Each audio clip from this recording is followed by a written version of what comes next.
Olá pessoal, sou o Anderson, médico veterinário de suporte técnico da American Nutrients. Olá, eu sou Michele Funkmayer, química responsável da empresa American Nutrients. Agora vamos falar um pouco mais sobre tipos de cloro e sistemas de cloração. No tratamento da água, a etapa de desinfecção possui a função básica de inativação dos micro-organismos patogênicos, realizada por meio de agentes físicos e ou químicos.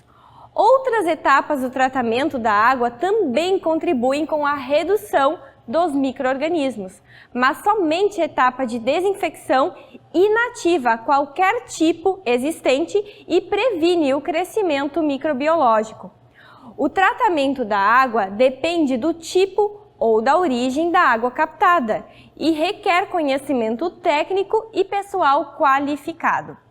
Até 1880, época em que surgiu a teoria dos micro-organismos como causadores de doença, acreditava-se que estas eram transmitidas através de odores. E o processo de desinfecção da água surgiu como uma tentativa da eliminação desses odores. Existem muitos agentes desinfetantes, mas em geral o cloro é o principal produto utilizado. Dados da ONU mostram que nas últimas décadas o uso de produtos bactericidas como o cloro no tratamento da água estão relacionados à queda da mortalidade infantil mundial. Isso porque essa taxa está diretamente associada à redução de doenças de veiculação hídrica. O cloro evitou muitas epidemias, pois antes da sua descoberta atribuía-se a disseminação, por exemplo, da cólera, pela emanação de odores fétidos provenientes de materiais em estado de putrefação. Mas o médico John Snow, considerado o primeiro epidemiologista, realizou estudos durante a epidemia da cólera em 1854 e descobriu que a água era o agente de contaminação. Após ele estabelecer uma relação direta entre o mapa de mortes e as suas proximidades das bombas de abastecimento público de água. Depois disso, o mundo nunca mais foi o mesmo e, a partir daí, preservar e tratar a água de consumo humano passou a ser uma ação indiscutível de importância para a humanidade. Você sabia que estudos apontaram que a chance de um americano morrer de febre tifoide em 1900 era de 1 para 400? Hoje, devido aos sistemas de desinfecção da água, a chance é de 1 para 10 milhões, segundo o Sistema de Saúde Pública dos Estados Unidos.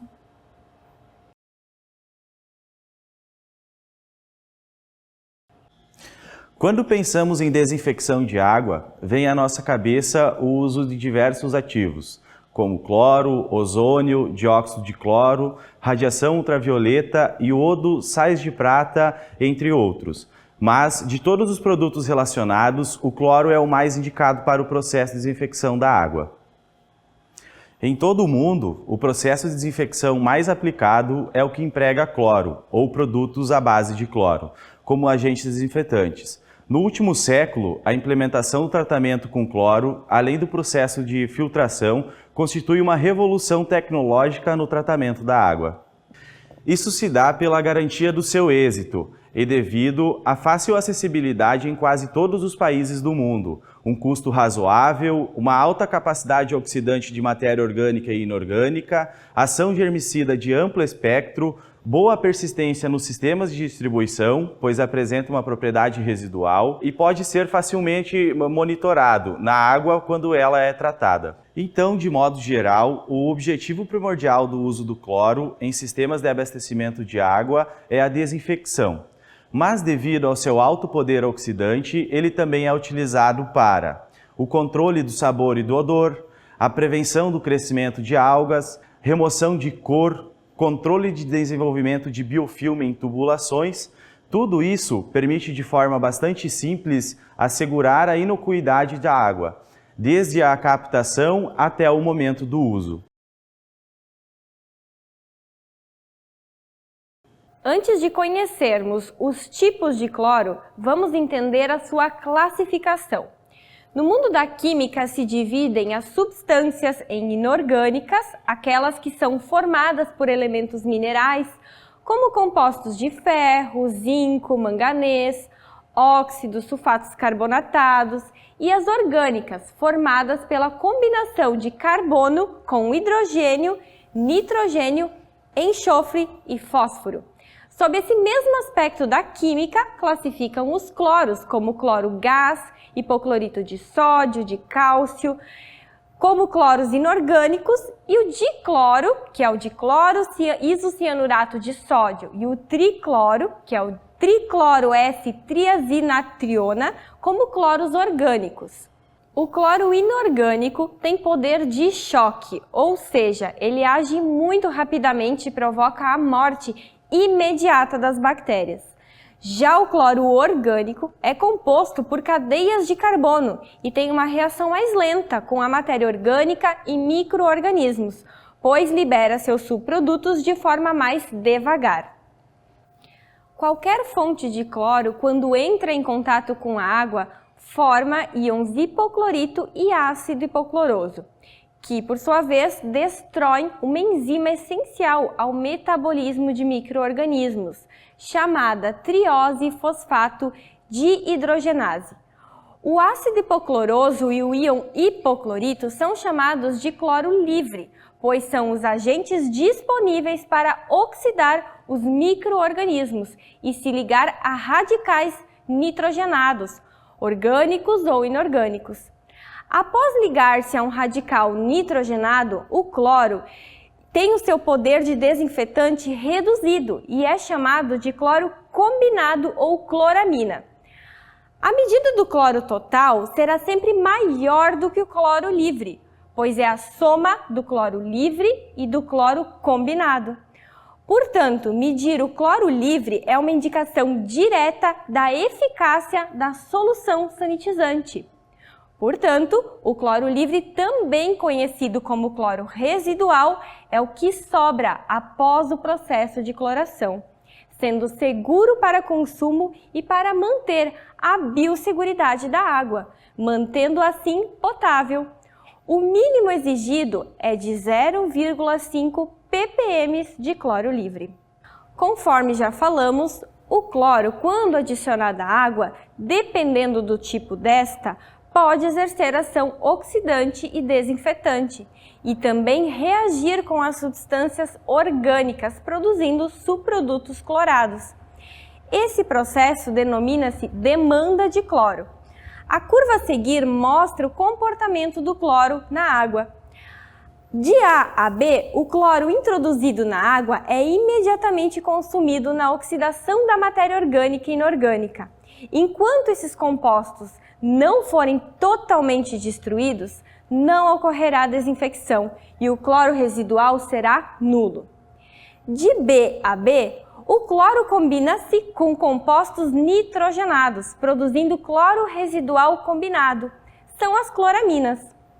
De B a C, o cloro oxida as cloraminas formadas na fase anterior, reduzindo os teores de cloro residual combinado. De C em diante, completada a oxidação do cloro residual combinado, elevam-se os teores de cloro residual livre, mais eficaz como desinfetante. O desinfetante ideal a ser utilizado no tratamento de água deve possuir as seguintes características: poder de inativação e eliminação dos organismos patogênicos, não deve ser tóxico ou conferir sabor ou odor à água para não prejudicar o seu consumo, deve apresentar condições de facilidade na aplicação, manuseio, transporte, armazenamento e segurança. A concentração na água deve ser facilmente determinada, deve produzir residuais na água que persistam por algum tempo, de modo a evitar a sua contaminação antes do uso. O cloro inorgânico tem poder de choque. Ele entra em contato com a água e dissocia-se imediatamente, provocando a morte imediata das bactérias. Os derivados de cloro mais empregados como os agentes desinfetantes químicos são o hipoclorito de sódio, um líquido muito utilizado. Porém, é importante lembrar que possui baixo teor de cloro, somente 12%. sendo muito volátil e com um curto prazo de validade, somente 3 meses. Já o hipoclorito de cálcio é sólido, muito estável, fácil e seguro de manusear. Em formato de tablete, possui 65% de cloro, o que lhe concede excelente performance no processo de cloração. O gás cloro, predominantemente utilizado nas estações de tratamento de água, porém seu manuseio é perigoso e extremamente tóxico. O dióxido de cloro é considerado um agente oxidante forte e, consequentemente, causa alta irritação. Exerce efeitos hematológicos, como metahemoglobinемia, no organismo e alteração em fatores sanguíneos, ainda não conhecidos, mas podem estar relacionados a esta propriedade oxidante. Do outro lado, temos o cloro orgânico, como exemplo, o dicloro isocianurato de sódio, o dicloro, e o ácido tricloro isocianúrico, o tricloro, os quais precisam de maior tempo de contato para ter a ação biocida. Além disso, o seu subproduto é o ácido cianúrico, um químico que não é degradado pelo organismo, sendo inclusive desencorajado o seu uso por vários órgãos sanitários, indicando-o somente para situações de emergência. Isso por considerar que ele não deve ser usado com frequência por ocasionar risco à saúde. O processo básico de cloração consiste em utilizar produtos químicos à base de cloro, com o objetivo de inativar os micro-organismos patogênicos existentes na água. Conheça as reações dos principais agentes biocidas utilizados. O hipoclorito de sódio, quando em contato com a água, ele se dissocia liberando ácido hipocloroso e o hipoclorito, e como subproduto o hidróxido de sódio. O hipoclorito de cálcio, por sua vez, quando em contato com a água, também se dissocia liberando ácido hipocloroso e um hipoclorito, os que garantem a ação biocida, e como subproduto cálcio. Já o tricloro e o dicloro, ambos em contato com a água, vão liberar ácido hipocloroso e o hipoclorito e como subproduto o ácido cianúrico. Na reação que ocorre na água com um produto desinfetante que contém cloro, ocorre a formação do ácido hipocloroso, que é o agente desinfetante. Esse ácido hipocloroso formado, dependendo do pH da água, se dissocia formando íon hipoclorito. Essa dissociação está ligada ao valor de pH. Em pHs mais ácidos, há maior formação de ácido hipocloroso e em pH alcalino, acima de 7, há maior formação de íon hipoclorito. O ácido hipocloroso é um desinfetante mais potente do que o íon hipoclorito, sob a mesma condição de tempo, contato e dosagem. Desta forma, é recomendado que a desinfecção com cloro livre seja realizada em valores de pH mais baixos, preferencialmente menores que 7. Existe um grande número de equipamentos utilizados no processo de cloração de água. Dentre eles, destacam-se bombas dosadoras, elétricas de diafragma e pistão, hidroejetores a vácuo, dosadoras de nível constante, cloradores de pastilha, geradores de hipoclorito e sistemas automatizados, entre outros. Todos eles funcionam satisfatoriamente dependendo da complexidade ou da simplicidade de cada sistema. Um dos sistemas mais convencionais utilizado é o flutuador, ou clorador flutuante, que nada mais é do que um recipiente feito para abrigar tabletes de cloro na superfície da água. Esse dispositivo fica flutuando na água e aos poucos o cloro do seu interior vai se dissolvendo e se transformando em residual de cloro livre. Mas esse sistema não é recomendado para a produção animal. É sim aplicável a piscinas, por exemplo, pois a taxa de dissociação não é controlável. Outro sistema utilizado a campo é um clorador de alta pressão, que consiste em um sistema de dosagem automática, com di ou tricloro. O equipamento é instalado entre a fonte de água e o reservatório central, pois esse processo requer tempo de contato, devido à utilização de fonte de cloros orgânicos no processo. Pode ser utilizado como clorador principal para poços artesianos e como clorador complementar em águas provenientes de companhias de abastecimento. Porém, a sua indicação é para instalações hidráulicas de alta pressão. E ainda, uma alternativa para dosar de forma controlada o hipoclorito de cálcio e não depender da pressão da água. É o sistema de cloração, que pode ser instalado de diferentes formas, de acordo com a necessidade da propriedade, permitindo uma dosagem precisa, controlada e assertiva do cloro, proporcionando constância na desinfecção. Neste sistema, a pastilha de hipoclorito de cálcio é desgastada de forma homogênea, gerando uma solução concentrada de cloro, a qual é dosada em uma linha ou no reservatório para desinfecção da água. Uma opção amplamente utilizada é a bomba para dosagem de soluções líquidas de cloro, em linha ou reservatório de água.